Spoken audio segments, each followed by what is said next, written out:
দেখতেই পাচ্ছেন ওভারের তার বিদ্যুৎ চমকাচ্ছিল এবং তারপর অগ্নিকাণ্ডের ঘটনা। কিন্তু এদের তো ফিউজ হয়ে যায়, মানে ফেজ গুলো আউট হয়ে যায়, তো ফেজ আউট হচ্ছে না কেন? এটা শর্ট হলেই তো ফেজ আউট হয়ে যায়।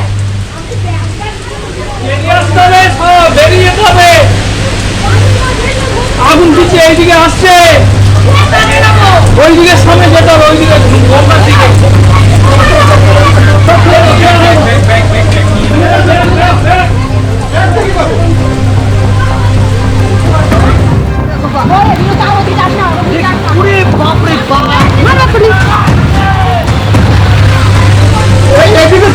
কিন্তু এদের তো ফিউজ হয়ে যায়, মানে ফেজ গুলো আউট হয়ে যায়, তো ফেজ আউট হচ্ছে না কেন?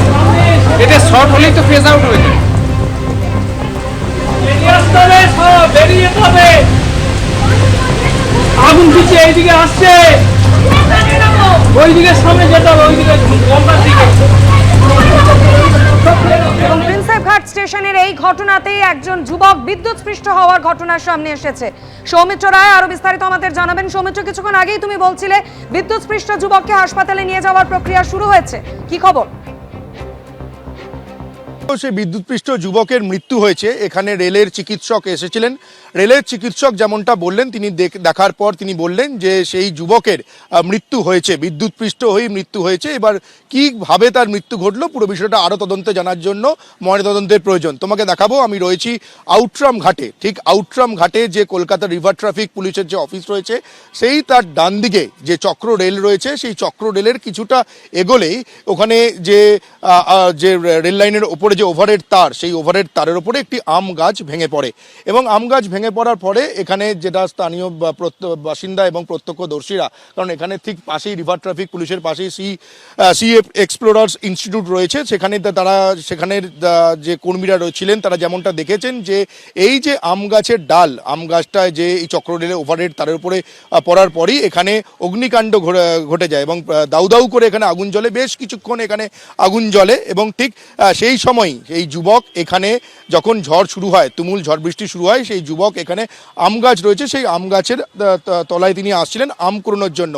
আম কুড়োনোর সময় তিনি যে সময় একবার প্রথমে তিনি এসেছিলেন বেশ কিছু আম কুড়িয়ে নিয়ে তিনি তার রাস্তায় যে রাখার জায়গা, সেই রাখার পাত্রতে তিনি আমগুলো রেখে আসেন। দ্বিতীয়বার চেষ্টায় তিনি যখন আবার আম কুড়োতে আসেন, সেই দ্বিতীয়বারের প্রচেষ্টার সময় এই ঠিক যে দুর্ঘটনা, সেই দুর্ঘটনাটি ঘটে। মর্মান্তিক দুর্ঘটনা, আম গাছের ডাল ভেঙে পড়ে ওভারের তারের ওপরে এবং তার ফলেই আগুন লাগার ঘটনা ঘটে এবং বেশ কিছুক্ষণ এখানে দাউ দাউ করে আগুন জ্বলে এবং এখানে যারা প্রত্যক্ষদর্শীরা ছিলেন তারা যেমনটা দাবি করছেন যে আগুন জ্বলার সঙ্গে সঙ্গে পাশাপাশি তারা বিকট শব্দ পেয়েছেন এবং সেই সময় একটা চিৎকারও পেয়েছেন। অর্থাৎ সেই সময়ই এই যুবক এই আম গাছের তলায় যখন আম কুড়োনোর জন্য তিনি এসেছিলেন, সেই সময় বিদ্যুৎপৃষ্ট হয়ে এবং তার মৃত্যু হয়েছে। এই মুহূর্তে কিছুক্ষণ আগেই রেলের চিকিৎসক তিনি এখানে এসেছিলেন, আসার পর তিনি দেখার পর তিনি যেমনটা বললেন যে বিদ্যুৎপৃষ্ট হয়েই মৃত্যু হয়েছে। পরে পুরো ঘটনাটা অত্যন্ত মর্মান্তিক একটি দুর্ঘটনা। এবিপি আনন্দ, এগিয়ে থাকে, এগিয়ে রাখে।